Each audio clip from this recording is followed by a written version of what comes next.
Sebenarnya lagu ini ditujukan khas kepada salah seorang daripada kawan kami yang telah meninggal dunia pada bulan 8 dulu.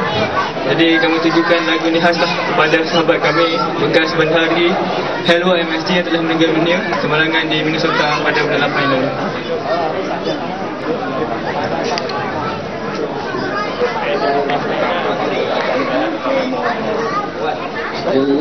Tiba saat waktu kau tinggalkan kami, kerana takdir yang Maha Esa telah menetapkan. Sedih rasanya hati ini bila mengenang kau sahabatku, kau terhati.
Tempatkannya di tempat yang mulia, tempat yang dikau janjikan nikmat untuk hamba-Mu. Sahabatku, akan ku teruskan perjuangan ini, walau ku tahu kau tiada di sisi. Lompat dia, lompat. Kita masih jauh dari batu, selagi masih jasad hidup di kerusian.